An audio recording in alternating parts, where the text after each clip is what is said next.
What's up, guys? How you guys doing? Welcome to today's video, which is all about why don't people bid on government contracts. Literally, why is it that people are not submitting bids? Why are you learning about government contracting but you're actually not submitting bids?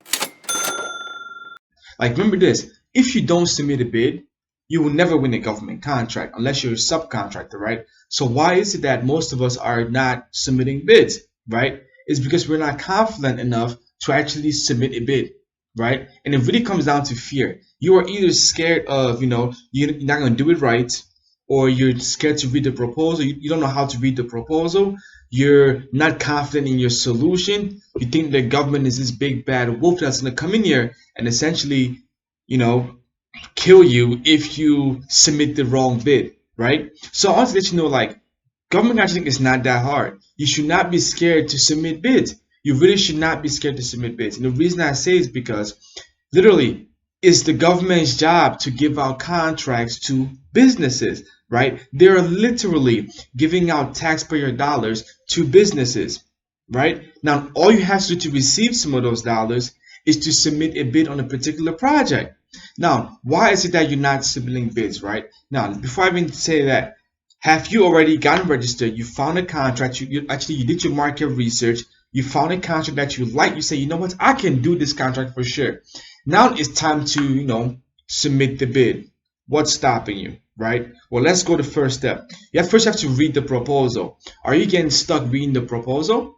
If you're getting stuck reading the proposal, there's different ways to actually read the proposal, right? If it's an RFQ or an RFP, an RFQ is a request for quotation. They simply want your lowest price. So read through it and fill out the documents, add your pricing on there, and submit the bid. If it's an RFQ, they want a proposal. They want to see your solution on how you're going to solve this particular problem because the government is giving you a contract to solve a problem, right? So the first phase before you're scared to submit bid is because you don't know how to read it, right? So how do you read the proposal? Well, it's a RFP, right? Or an RFI. Well, RFI is going to be just like a one pager, read all that and respond to RFI. They usually tell you how to respond to a particular RFI. Now, if it's an RFP, right, a request for proposal, where they want you to actually write your whole solution, that's when you got to first read the scope of work. That's step one, okay? Don't worry about all the extra documents. Read the scope of work first. See if you can do the scope of work. If you can do the scope of work, perfect. Now go to the evaluation criteria. How are they going to evaluate you, right? How are they going to grade your proposal? Can you meet all those different requirements? If you can meet those requirements on how they're going to grade you, right, then perfect. You can do the scope of work and you can pass the evaluation criteria. Then you go to the instructions. Can you follow all the instructions that they want you to do? They might say submit your insurance, have this much past performance, right? They'll tell you exactly what they want. If you can meet those three sections, right? The scope of work, the evaluation criteria, and the instructions, if you can fulfill every single requirement within those three sections, all you have to do now is literally follow the instructions and give them exactly what they want, right? Now, you read the proposal, right? You read those three sections, everything makes sense, you can do it. Then go ahead and read everything else. Now, most of the everything else is going to be copied and paste. That's why for the first couple of proposals, definitely go through the tedious task of reading it, okay? After a while, you're going to start skimming through all that because you might see the section that says, like affidavits, right? Like termination, contract clauses, right? Like requirements, deliverables, like those different sections. You're going to skim through those just to make sure it's nothing new because you're going to see them over and over and over and over again. Let's say average proposal is 30 pages, right? Probably only 8 pages actually what you need to know for the particular project.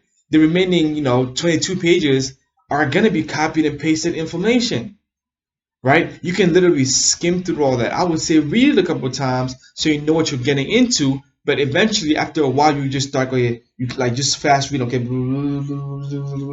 and so on, right? Just to make sure everything is still the exact same. So you now read the proposal, right? Now it's time to submit the bid. When you actually first, you read the proposal.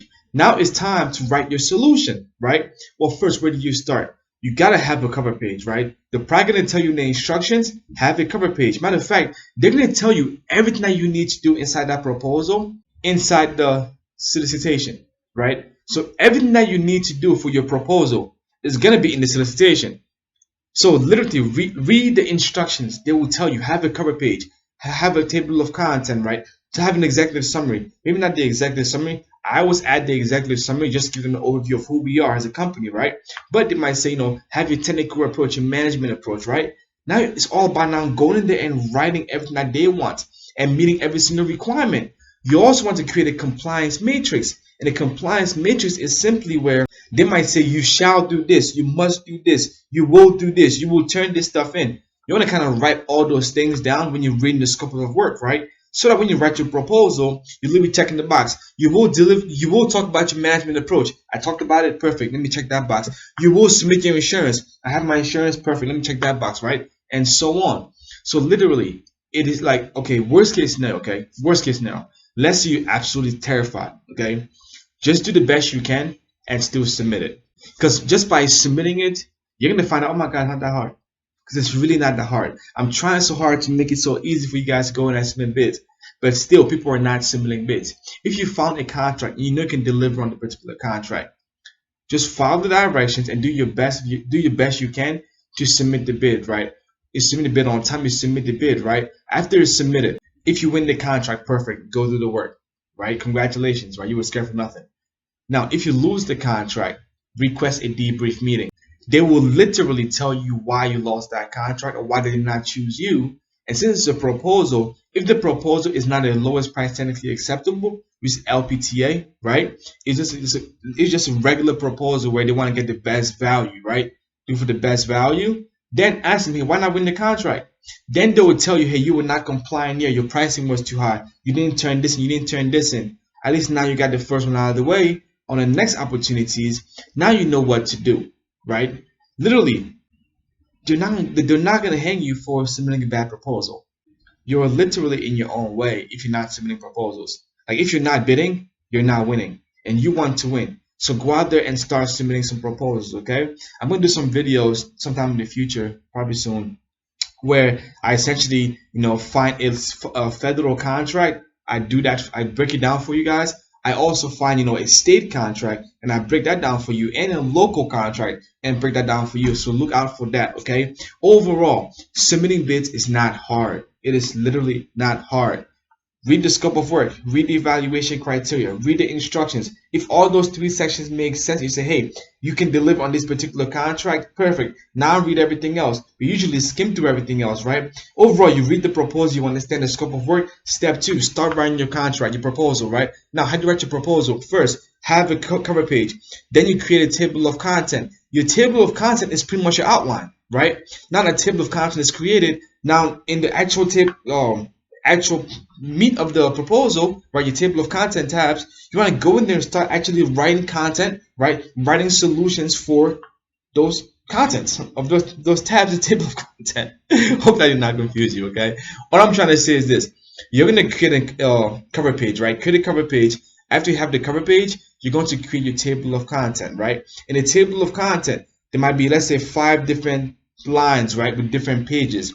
On the first line might be executive summary. For your executive summary, write a killer executive summary. Then the next one might be your consultant's approach. How are you going to solve this problem? Write how you're going to solve that problem, right? Now, when you're writing your solution, what do you want to do? You're going to be solution oriented, risk averse, cost effective, value driven, and most importantly, persuasive. You want to persuade the government to give you the contract. You literally want to persuade them to give you the contract, right? Because if we are both evenly matched, right, we get an even exact score, we meet all the requirements, we meet head to head. Why you or why me? I got to persuade them to give me the contract. You got to persuade them to give you the contract, right? So if you simply implement this in your proposal, you will win some contracts, but most definitely start submitting bids. You miss all the opportunities that you don't take, and you're not submitting a bid, is you missing out on opportunity. If you plan on winning a government contract, you have to learn how to submit a bid, right? You have to learn how to submit a bid. Hope this video was valuable. Make sure you subscribe to the channel, okay, guys? Appreciate you. I will see you on the next one.